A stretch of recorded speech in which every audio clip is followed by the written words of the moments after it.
What's going on, guys? CardMechanic here, and today I'm going to be doing an awesome collab video, so check it out.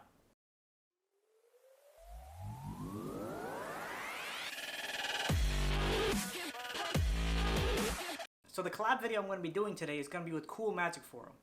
And if you haven't checked out his channel yet, what are you doing here? Links in the description, go check out his channel. And the way we're going to be doing the collab video is that he's going to be showing you one version of the trick, and I'm going to be showing you another version of the trick.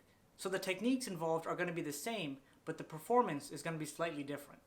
So that being said, let's get into the performance. Now to start off this trick, I'm going to need the help of the two red aces. I'll take one ace, put it on top, and I'll take the other one and put that right on the bottom. And we're also going to need a card selected.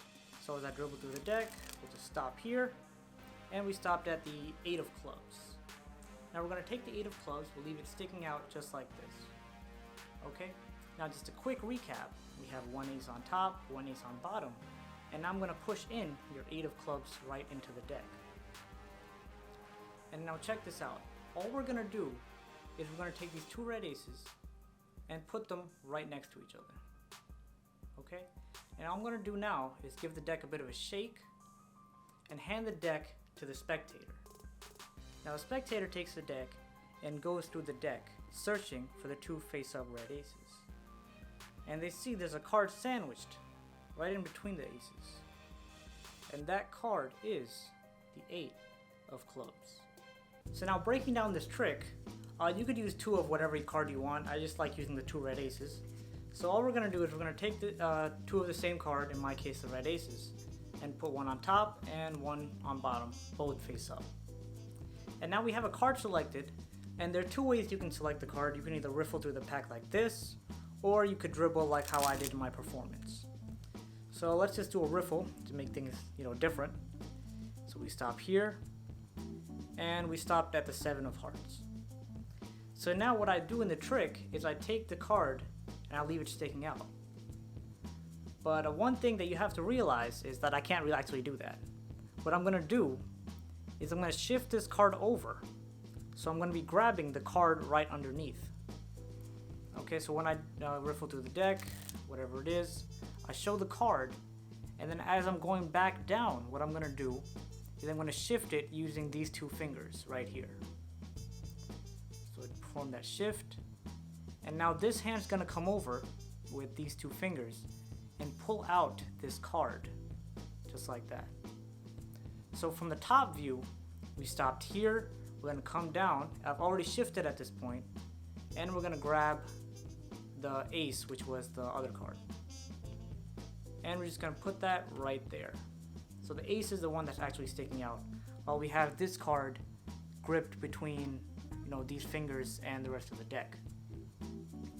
And now when we're pushing this back on, what's going to happen is this hand is going to have to grab this card and take it to the bottom of the deck, while this hand squares everything up. So in the cover of squaring everything up, this hand's going to grab this card. So let's just go through that one more time. I feel like I may have gone a bit too fast. So we go through the deck, we get the card, we shift it, and we grab the card right here. Right, so the other card. And then we put that on top. And now we're gonna just shift this a bit, tilt this a bit forward, so there is some room here that can actually overlap with the bottom deck. Otherwise, if you just do it to the side, it's not really gonna go. So you're gonna have to move it a bit forward also, so there's this gap in between. And then grab it with this hand right here, like this. And once that's grabbed, we push these together. And then we just push in the spectator's card. And that is pretty much the hardest part of the trick. Now to finish the trick, what I do is I show the ace of hearts on top, and I also show the ace of hearts on the bottom. The ace of diamonds on the bottom. But now you have to realize also that the ace of diamonds is no longer on the bottom. It's the spectator's card. So what we're going to do now is we're going to shift this card and pull out the other ace, showing the two red aces, one on top and one on bottom. Now the spectator's going to think, okay, that's fine. There's one ace on top, one ace on bottom. Everything's cool. And once you shift this over, you have to remember to bring it back, because the next thing we're going to do is we're going to split the deck.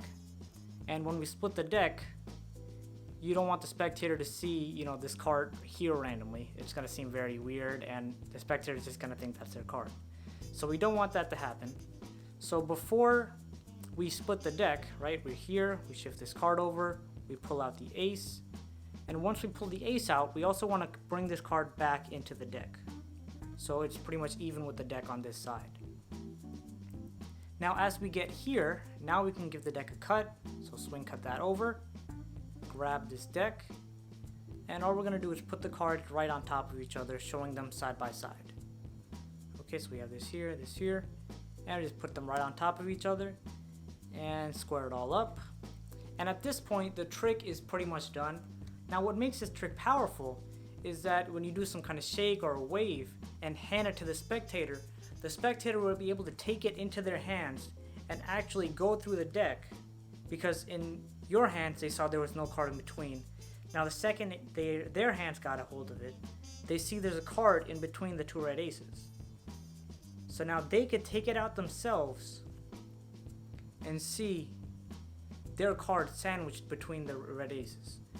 And that is such a powerful effect, because when spectators see magic happen in their own hands, their minds are, you know, twice as blown as they would be if it's happening in your hands. So that is the trick. Huge shout out to Cool Magic Forum, and I'm super excited that I got to work with him. Now doing this trick and breaking it up into different versions was his idea, so I'm going to give him all the credit for this awesome trick.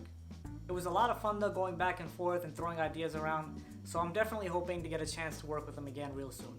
Now if you haven't seen his version of the performance, I'm going to put a link on the screen and down in the description below so you can check out his video. And if you haven't checked out the rest of the channel, go check it out right now. So that is it for this video. Thank you guys so much for watching. If you liked the video, make sure to hit that like button, leave a comment down below, and subscribe if you haven't already. And I'll see you in the next video.